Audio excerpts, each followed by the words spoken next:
This is Gabriel Gonzalez for Cage Side Press here with Ava Knight, who makes her MMA debut this Saturday at Bellator 228. Ava, first off, great boxing career. Why was now the time to make the move to MMA?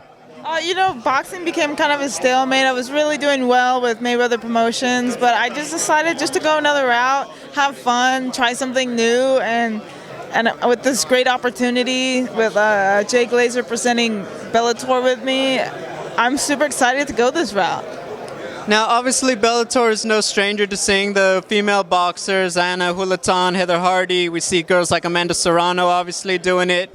I guess for you, what lessons did you take? Have you reached out to anybody? Have you watched anybody? What's the lesson being the female boxer coming to MMA for you? I haven't watched anybody. It's just like my boxing. I never watched boxing to learn to box. And I never asked anyone. I just did it. And that's how it's gone with MMA. I'm excited that these girls have turned to MMA and they've found some good careers at it. And I feel like I can do exactly the same. And I'm just taking my own route, riding my own path to this journey. And it's going to be, I think, fun and exciting that I just get to do it on my own with obviously the best coaches I feel like in the world, Now, everybody keeps talking about this one belt you have, the Diamond Belt. Okay, set the record straight. When did you win it and against who? Because when I looked it up, I'm not going to lie, it got confusing. So give me the record straight. When did you win it? Who was it against? I couldn't tell you the exact date. I won the belt against not Ana Maria Torres. It was Mariana Juarez in Mexico City. And I know it's confusing if you look at it because BoxRec has changed everything. Not only that, they've taken belts off my record, which to me is kind of bullshit. But anyways, so I fought her in Mexico City in her hometown in front of her home people and country, and there were 3 belts on the line. It was the IBF, the WBC, and they had put up the WBC Diamond, which now I feel is kind of changing, but at that time it was the best of the best, the pound for pound best girls who are fighting each other. Floyd has one, Manny Pacquiao has one. A lot of great fighters have this belt, and I was the second woman to win it.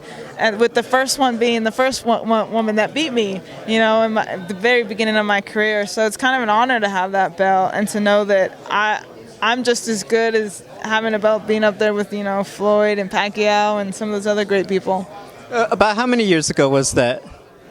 I know the date's probably off, but ish. I would say maybe 6 years ago. 6 years ago, okay. Yeah, it's been a while. So you've had it for a minute. Where do you keep it displayed? Something like, I've seen the photos. It looks nice. I would have that thing right there when people walk in. Where do you keep yours? It's a beautiful belt. I actually keep it in my living room, just on the shelf. It's, like Floyd says, belts just collect dust, and at the end of the day, I have that accomplishment. I have the fight. I have that. I beat the best girl from Mexico at that time, and that's pretty darn cool. And the belt's just there to, every day I come into the living room, I get to see it and know that I accomplished that.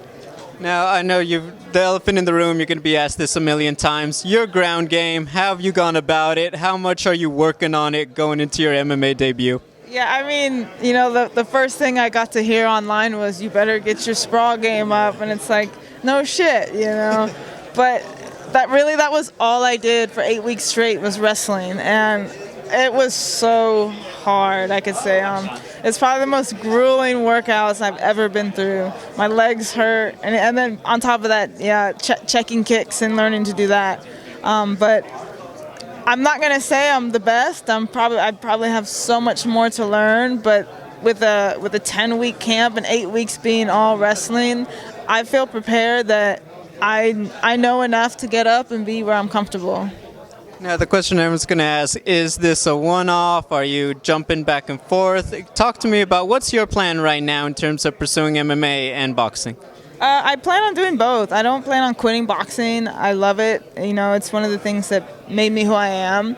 But I'm very excited for this new journey in MMA. So I'm going to see how it's going to play out, I got an offer for a boxing fight after this, but I really just want to get another belt again. There's really no point in me playing around with these girls anymore. There's all these little prospects fighting ducks and bombs, and it's just kind of sad to watch that someone like me had to fight all these tough girls, and they get the easy route. But it'd be good just to be to be back in the boxing scene, get a championship, and then still be in MMA. I think my goal is to have a Bellator championship and a boxing championship. Final question. There's going to be a lot of boxing fans who are like, all right, let's go support our girl over here at the forum. What's your message to all the lady of boxing fans? I'm just so excited to do this. I'm excited to be here, whether it's boxing or MMA. I'm going to go out there and put on a show and be the best me and have fun. Ava, it's a pleasure to meet you. Best of luck this Saturday. Thank you. Thank you.